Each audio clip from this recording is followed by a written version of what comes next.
नमस्कार, आपके साथ मैं हूं ऋतिक सविता। स्वागत है आपका SPN9 न्यूज के इस खास प्रोग्राम में। प्रोग्राम की शुरुआत करेंगे जेपीसी जांच अडानी को लेकर। क्या जेपीसी जांच होनी चाहिए? आज पूरे मामले पर सुप्रीम कोर्ट में सुनवाई होने वाली है और इस सुनवाई के बीच बड़े खुलासे भी होने वाले हैं। एक तरफ देखा जाएगा तो वकीलों में लड़ाई भी देखने को मिलेगी। क्योंकि सुप्रीम कोर्ट ने पहले भी कई सारे वकीलों को फटकार लगाई है। उन्होंने कहा कि मुद्दे पर आइए, आप उस तरीके की बात कीजिए जिससे बाजार व्यवस्था पर कोई असर ना पड़े। उन्होंने कहा कि निवेशकों को ध्यान में रखते हुए आप बात कीजिए। यानी कि सुप्रीम कोर्ट ने साफ तौर पर कह दिया कि वही बात सुनी जाएगी जो जिस बात में जो है फैक्ट होगा। लेकिन सबसे बड़ा सवाल यह है कि जेपीसी जांच आखिर क्यों नहीं की जाती है। जेपीसी जांच को लेकर जो है लगातार सवाल खड़े किए गए। इस जांच को लेकर क्या सुप्रीम कोर्ट आज आदेश दे देगा? क्या सुप्रीम कोर्ट यहां पर अडानी के साम्राज्य को लेकर बड़ी सुनवाई कर देगा? क्योंकि लगातार यह भी कहा जा रहा है कि अडानी के पास एक के बाद एक बड़े झटके लग रहे हैं, चाहे वो SBI से हो, चाहे LIC से हो, चाहे निवेशक का हो और चाहे आउट ऑफ कंट्रीज। जी हाँ दोस्तों, चाहे वो आउट ऑफ कंट्रीज में लगातार देखा जाए तो प्रोटेस्ट हो। भारत में भी लगातार प्रोटेस्ट चल रहा है। ग्राहक ये कह रहे हैं कि अब अडानी पर जो है भरोसा नहीं जताया जाएगा। लेकिन पहले आप इस वीडियो को देखिए, जिस वीडियो में गौरव वल्लभ ने जो है यहाँ पर बड़े बड़े खुलासे कर दिए और कहीं ना कहीं रिश्तों की बात कर दी। इसके साथ साथ ये भी बता दिया है कि आखिर अडानी के पास जो है लोन, संपत्ति, SBI, तमाम कर्ज, ये सब को लेकर बड़ी बड़ी बातें कही। पहले आप इस वीडियो को देखिए। Credit research firm credit site के अनुसार ग्रॉस डेट अडानी ग्रुप के ऊपर 2.3 ट्रिलियन रुपये इज इक्वल टू 2,30,000 करोड़ रुपया हो गया। अब ये रिपोर्ट आगे क्या कहती है, और बहुत महत्वपूर्ण बात इस रिपोर्ट ने कही है। वो कहती है कि अडानी ग्रुप ग्रॉसली लिवरेज्ड है, मतलब कर्ज में दबा हुआ है, फिर भी नया कर्ज मिलता जा रहा है। वो रिपोर्ट आगे ये कहती है कि अडानी ग्रुप को नए और अनरिलेटेड बिजनेसेस में जाने से बचना चाहिए। ये बड़ी रिस्क है उसके ऊपर। अनरिलेटेड बिजनेस, अब तो आप देख लीजिए, धरती, आकाश, पाताल, वायु, अग्नि, पांचों महाभूत के अंदर कोई भी बिजनेस है हिंदुस्तान में, उसके अंदर अडानी ग्रुप है। और क्यों है वो आप और मैं और देश के सभी लोग जानते हैं। अब ये कहते हैं कि अडानी ग्रुप ने अपनी जेब से कैपिटल नहीं लगा रही।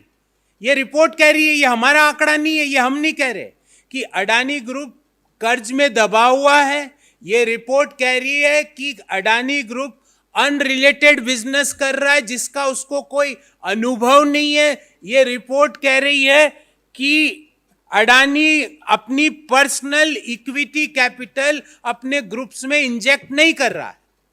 आगे ये रिपोर्ट कहती है, और इस रिपोर्ट के हवाले से ही मैं पूरी बात कर रहा हूं, कि 2020 से 2022 के बीच अडानी ग्रुप ने 48,000 करोड़ रुपए का कर्जा लिया 1.5 साल के अंदर।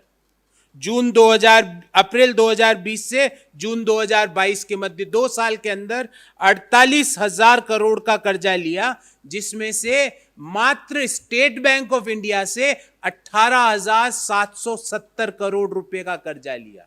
तो देखा आपने इस वीडियो को देखने के बाद और सुनने के बाद आपको समझ में आ गया होगा कि आखिर गौरव वल्लभ क्या कहना चाहते हैं।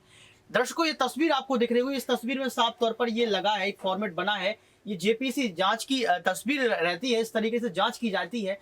लगातार देखिए यहाँ पर मल्लिकार्जुन खड़गे भी खड़े हुए नजर आ रहे हैं, जिन्होंने मांग की है जेपीसी जांच की, और तमाम विपक्ष के नेताओं ने यहाँ पर जेपीसी की मांग की है। यहाँ पर जयराम रमेश ने मांग की है। लेकिन आज सबकी निगाहें सुप्रीम कोर्ट पर टिकी हुई हैं। क्या सुप्रीम कोर्ट का ये बड़ा फैसला होगा जेपीसी जांच को लेकर? क्या सुप्रीम कोर्ट यहां पर बड़ी बड़ी बातों को लेकर, निवेशकों का पैसा लौटाने को लेकर बड़ी बात कह देगा? देखिए, निवेशकों का पैसा जो डूबा है उसको लेकर लगातार खबरें ये भी आ रही हैं कि तमाम एजेंसियां एक्टिव हैं। सेबी को लेकर खबर है कि सेबी को रिपोर्ट्स तैयार करने की बात कही गई है। वहीं निर्मला सीतारमण सेबी के द्वारा जो एक रिपोर्ट आएगी उस पर जो है बयान भी दे सकती है। कल भी उन्होंने एक बयान दिया था, रिपोर्ट उनसे मांगी गई थी। तो तमाम बातें निकल कर आ रही कि विपक्ष ने जो एक नारा दिया है, अडानी मोदी भाई भाई, वो नारा सही है क्या? क्या निर्मला सीतारमण जो है अडानी को बचाने का काम करेंगी, या फिर देश के प्रधानमंत्री जिन्हें अडानी का भाई बताया जा रहा है वो बचाने का काम करेंगे? ये तमाम सवाल दोस्तों यहाँ पर निकल कर आ रहे हैं।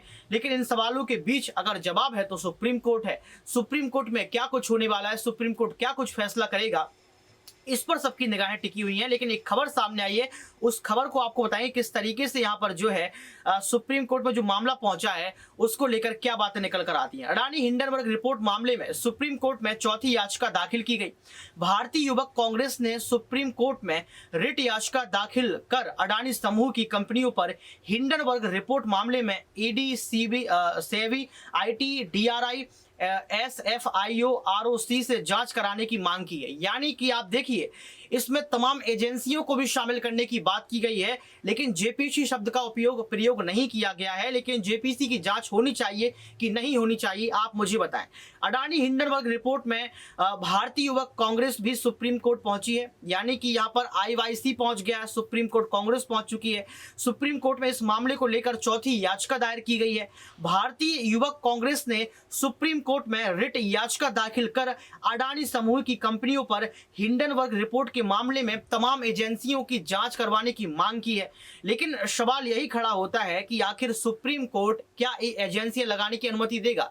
क्या सुप्रीम कोर्ट यहां पर अडानी के ठिकानों को ढूंढने की कवायद करेगा? क्योंकि लगातार देखा गया कि हिमाचल प्रदेश में भी अडानी के बहुत सारे जो है ठिकाने देखे गए, वहां रेड डली, लेकिन तमाम सवाल सिर्फ और सिर्फ सवाल बन के रह गए। लेकिन आगे कुछ कार्रवाई इस पर नहीं होती नजर आती है। इससे पहले एक अन्य याचिका में जो है याचिकाकर्ता वकील विशाल तिवारी ने कहा था कि यह मामला राष्ट्र की साख से जुड़ा हुआ है। सुप्रीम कोर्ट ने मामले में दाखिल पुरानी याचिका के साथ मामले की सुनवाई के लिए लिस्ट किया गया था।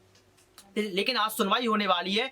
अब ये देखना होगा कि आने वाले वक्त में क्या होता है, सुप्रीम कोर्ट क्या सुनाता है और इन तमाम चीजों को लेकर क्या कुछ निकल कर आता है। एक और पॉइंट यहाँ पर दिया गया, उस पॉइंट को भी आपको पढ़ के सुनाएंगे कि आखिर कैसे यहाँ पर जी हाँ जांच निगरानी के लिए कमेटी बनाने की मांग की गई है। याचिका में सुप्रीम कोर्ट के रिटायर्ड जज की अध्यक्षता में जांच की निगरानी के लिए कमेटी बनाने की मांग की गई। याचिका में केंद्र सरकार और उसकी जांच एजेंसियों को जांच में सहयोग करने के निर्देश दिए गए हैं। यानी कि जांच में सहयोग करने के निर्देश भी यहाँ पे कहीं ना कहीं दिए गए हैं। लेकिन एक सवाल यहाँ पर अमित शाह ने खड़ा किया था। अमित शाह ने कहा था कि अगर आपको जेपीसी जांच करवानी है, अगर आपको कुछ लगता है तो आप सुप्रीम कोर्ट पहुंचिए।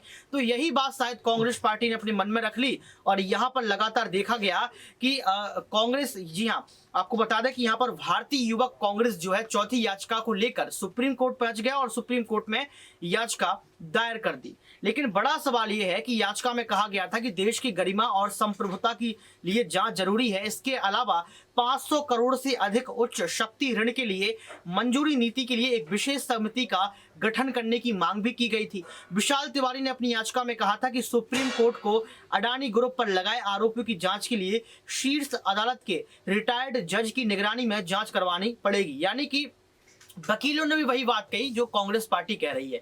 लेकिन मेन सवाल जेपीसी पर टिकता है। ये आप देख रहे होंगे, जेपीसी जांच अगर होती है तो शायद बड़ा खुलासा यहाँ पर देखने को आपको दर्शकों मिल सकता है। लेकिन ये वक्त तय करेगा कि आखिर होगा क्या।